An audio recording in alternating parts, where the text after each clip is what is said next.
ఇంకా దృక్పథం కూడా అప్పుడప్పుడు మనకు పోయం అంటే మనకు తెలిసి తెలియకుండా మనం కొన్ని చూడము అంటాడు ఎవరు, కె బాలగోపాల్ గారు. మనకు ఒక దృక్పథం ఉంటుంది, ఆ దృక్పథం వల్ల ఏదో కారణం చేత మనం కొన్ని సరిగ్గా చూడము అనే మాట నాకు చదివినిపించాలని ఉంది. మన కళ్ళ ముందు నుండి ఉండి మనం చూడదాలని విషయాలు అనేకం ఉంటాయి. కొన్ని భయం వల్ల నిలువుగానో అడ్డంగానో తలలూపి తప్పని విడుకోలు పాటలో తరలిపోయేది. పోయే గౌరమ్మ, పొన్నాగంటి గౌరమ్మ, తాడులోతు ఇళ్లలో తరలిపోయే గౌరమ్మ, మళ్ళొచ్చే పండుగకు మళ్ళీ మళ్ళీ రావమ్మ. అంతే, మనం అంతా మాట్లాడింది బతుకమ్మ గురించి కాబట్టి దాని ముగింపు కూడా తరలిపోయేది అని ఆపొచ్చు. అట్లా ఆపడం కంటే ఈ రిథం వేసి ఆపడం అవసరమైన చోట తప్పదు అని చెప్పడానికి ఒక ఎగ్జాంపుల్ లాగా నేను దీన్ని చెప్పాను.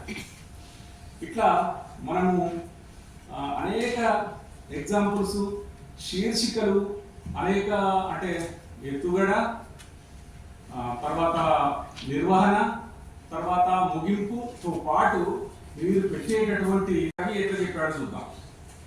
నేను చూశాను నిజంగా ఆకలితో అల్లాడి మర్రి చెట్టు కింద మరణించిన ముసలివాణ్ణి. నేను చూశాను నిజంగా నీలంధ్ర వర్షాన నిండు చూడాలు వంతెన కింద ప్రసవించి మూర్చిల్లిన దృశ్యాన్ని. నేను చూశాను నిజం తల్లి లేక తండ్రి లేక తిండి లేక మురికి కాలువ పక్కనే పడుకున్న 3 ఏళ్ల పసివాణ్ణి.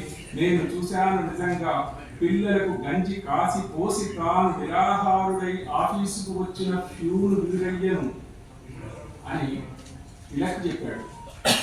ఆయనే ఇదే లైన్ కంటిన్యూషన్ లాగా ఒక్క నిరుపేద ఉన్నంత వరకు ఒక్క మరినాశ్ర అది ఒకరు ఇట్లా అంటారు, భావలేమి కలిగిన దరిద్రుడికి రామాయణం అనే విందును వడ్డించి తీరాలి అని అంటాడు. కానీ కొంచెం పోయిటిక్ చేయబోయి ఇంకొక ఆయన ఇంకా కొంచెం ఎక్స్ట్రీమ్ చెప్తాడు. ఏంటంటే రామాయణ పుణ్యతీర్థములో తానామాతి రాష్ట్ర పనులు వస్తాయి. అవి ఇష్టంగా వాటికి అవి అనుకుంటే అక్కడ చేయాలి, ఎక్కిద్దామని అనుకుని ఈ పని వస్తుంది. నేను నెలల కింద ఒప్పుకున్న సార్ అంటే అక్కడ నేను నువ్వు నెలల కింద ఒప్పుకో ఏదైనా ఒప్పుకో అది నీ పని, ఇది నీ పని ఆఫీస్. సో అట్లాంటి పని అన్నట్టు. అయితే ఆయన హోలీ పండుగ గురించి పోయి రాశాడు. భగవంతం అనుకుంటా ఆయన సస్తే కూడా ఫోన్ నెంబర్ అయ్యాడు కింద. ఇక్కడ తెచ్చుకున్నామంటే కూడా కానీ ఎంత బాగా ఉంటుందంటే పోయేమో, హోలీలు ఆడిన పాత మిత్రులు లేకపోతే ఇవాళ వాళ్ళకు రంగులాడిన సంగతి గుర్తొస్తుంది అని చెప్పాలనుకున్నాడు ఆయన. హోలీకి చిన్నప్పుడు హోలీ ఆడుతున్నా 10 మంది 20 మంది హోలీ ఆడితే ఒక ఇద్దరు పోయింటారు, పైకి చనిపోయింటారు. వాళ్ళు లేరే అనే బాధను చెప్పాలనుకున్నాడు. ఇట్లా చెప్తాడు. ఇవాళ కొన్ని రంగుల్ని ఆకాశంలో విసురుతాను, తిరిగి వచ్చి అవి నా మీదే పడవు కానీ నేను కానీ దేశాన్ని ఉద్ధరించాలి, అది చేయాలి, ఇది చేయాలి మస్తు మాట్లాడుతున్నాను. కానీ ఇట్లా మా ఆవిడలు ఏం చేస్తారు తెలుసా, కూర లేకపోయి పప్పు లేకపోయి కొందరు వస్తుడు రాడు వాళ్ళ బాగా ఉంటారు కదా. వాళ్ళకి లేదా దేశాన్ని బాగు చేయాలనే ఆలోచన, వాళ్ళ దేశాన్ని బాగు చేయాలనే ఆలోచన ఎట్లా సప్రెస్ చేయబడుతుంది అని చెప్పిందాడు. ఉప్పొంగే భావాలని అదిమి పడతాను, కూరలో ఉప్పు కారం సరిపడ్డాయా అని కంగారు పడతాను. ఉప్పొంగే భావాల్ని అదిమి పడతాను, కూరలో ఉప్పు కారం సరిపడ్డాయా అని కంగారు పడతాను. మన దాంట్లో ఉన్నటువంటి అలంకారాలు ఇవన్నీ కూడా మనం తగ్గించుకుంటూ ఆ భావాన్ని, ఆ వెలుపుని ఎట్లా కొత్త వాళ్ళు ఎట్లా ప్రయోగాలు చేస్తున్నారనేది కూడా చాలా వచ్చారు. నేను కూడా మధ్య ఒకసారి అన్షేక్ ప్రభాకర్ గారి జన్మదినం సందర్భంగా ఒక చిన్న యూత్ తోటి యువత కవి సమ్మేళనాన్ని పెట్టారు. చాలా అద్భుతమైనటువంటి కవిత్వం చెప్పారు. అవన్నీ కూడా ఇప్పుడు రాబోయేటువంటి పునఃసమర్పణలు వేస్తున్నాం. చాలా అద్భుతమైనటువంటి అందరూ కూడా 25 ఏళ్ళు 26 ఏళ్ళు ఉన్న వయసు ఉన్నటువంటి పిల్లలు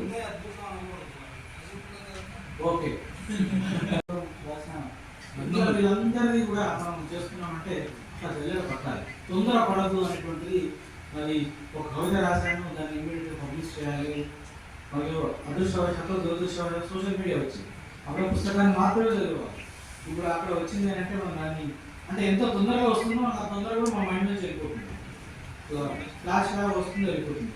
కానీ నిలబడేది పుస్తకంలో ఉన్నటువంటి కవిత్వం, పుస్తకంలో ఉన్నటువంటి సాహిత్యం నిలబడుతుంది. కాబట్టి అది మన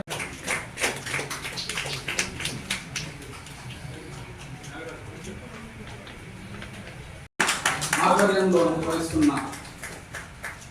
కవిత్వ నిర్మాణ పద్ధతుల్లో అనే దాని మీద మాట్లాడడానికి వచ్చి వాక్యం కవిత వాక్యం అని గొప్పగా విశ్లేషించి మీ అందరికి ఎంతో ఉపయోగకరమైనటువంటి వాక్యం